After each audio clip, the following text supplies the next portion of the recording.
Bonjour, je suis Nathanaëlle Bouillet-Charles. Je suis praticienne en intégration des réflexes archaïques et je vous fais cette petite capsule pour vous parler des réflexes archaïques et vous inviter à venir participer à la conférence et les ateliers que je vais donner prochainement. Un réflexe archaïque, qu'est-ce que c'est? Les réflexes archaïques sont appelés aussi réflexes primitifs ou primordiaux ou néonataux. Et je dirais que ce sont des programmes neurologiques qui veillent sur nous.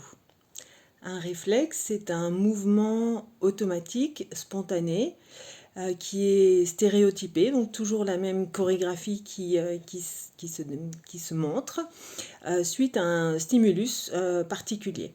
Par exemple, si vous touchez quelque chose de chaud, vous retirez la main.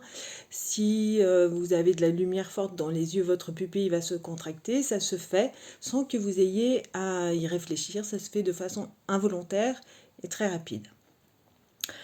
Les réflexes se développent in utero et ils vont émerger pour la plupart d'entre eux à la naissance, puisque ce sont eux qui vont nous permettre de sortir du ventre et nous permettre de nous adapter à ce nouveau milieu et survivre hors du ventre de maman, donc pouvoir respirer, s'alimenter, éliminer, s'attacher, gérer la force d'attraction terrestre, la gravité. Et les réflexes vont nous permettre de nous éveiller. Ils vont permettre au bébé de tenir sa tête, d'apporter des choses à sa bouche pour découvrir le monde.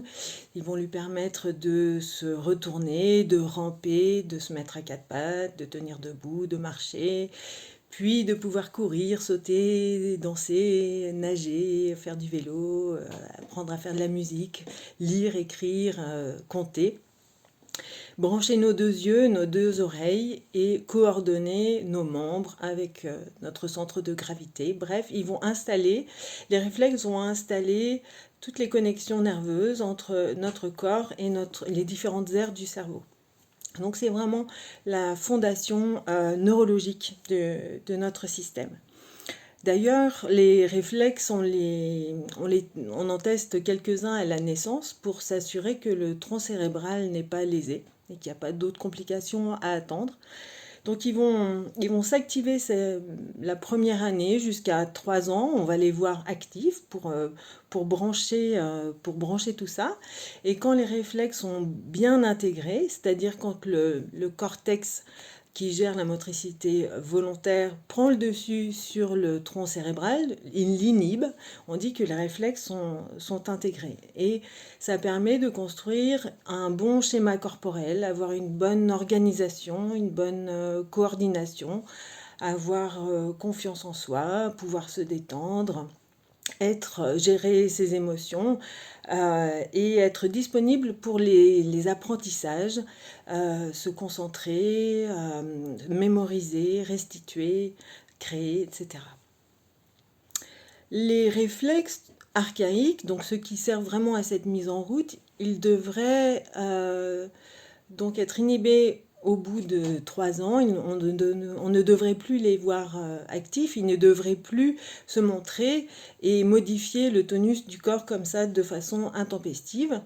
Ce qu'on voudrait, c'est qu'à 3 ans, on soit passé vraiment d'une motricité réflexe à une motricité volontaire, de passer d'un involontaire à volontaire. S'ils sont encore présents, ça va faire comme un parasitage électrique un peu. Et du coup, ça va créer des perturbations et ça va être très fatigant pour le système d'essayer de les contrôler. C'est vraiment épuisant d'avoir des réflexes archaïques qui sont encore actifs alors qu'ils ne devraient plus se déclencher qu'en cas d'urgence pour nous sauver la mise. Mais ils devraient être rangés dans le disque dur et ne ressortir que quand on a besoin d'une réaction rapide. Par exemple, c'est très pratique que le Babinski s'active quand on a glissé en forêt pour ne pas se faire une grosse entorse, ou plein d'autres exemples comme ça. Mais en tout cas, il ne devrait pas être là en continu et en permanence. On ne devrait pas être hypersensible, hyper chatouilleux, ne pas supporter les étiquettes, agripper très fort son crayon, euh, avoir des soucis de maladresse, des problèmes de posture avec des douleurs, les pipis au lit, parce que tout ça, ça va amener aussi à se sous-estimer, ça peut amener de l'agressivité, de la timidité, de l'anxiété, de l'hyperactivité, tous ces troubles d'attention et de concentration qu'on peut voir chez les enfants et tout ce qu'on met dans les troubles 10. Donc toutes ces étiquettes qui font souffrir aussi, il y a fort à parier que dessous, il y a un système nerveux qui est immature. Et c'est épuisant. Et vraiment, les enfants font du mieux qu'ils peuvent, mais ils ont un système qui ne leur permet pas de pouvoir contrôler ça et de prendre les meilleures décisions. Donc on verra à la conférence quelles sont les raisons pour la mauvaise intégration des réflexes. La bonne nouvelle, c'est que le corps s'autorégule et se guérit en permanence et que le système nerveux se réorganise en permanence. Vous avez sûrement entendu parler de la plasticité neuronale. Eh bien voilà, on y est. Donc, ce qu'on peut faire, c'est qu'on peut aider le système à maturer en accéléré. On peut remodeler un réflexe grâce à des activités sensorielles et sensorimotrices et motrices pour avoir vraiment une maîtrise de son corps et de ses capacités. Donc je développerai tout ça dans la conférence et puis on fera des ateliers pratico-pratiques. Je répondrai à toutes vos questions. Et voilà, on fera des petits exercices, je vous montrerai des routines, des jeux, on fera des expériences. Je vous donnerai aussi du matériel pour continuer à la maison.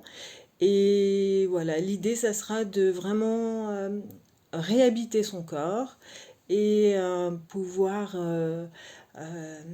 vivre et profiter de la vie avec plus de facilité et accéder à notre potentiel de façon joyeuse.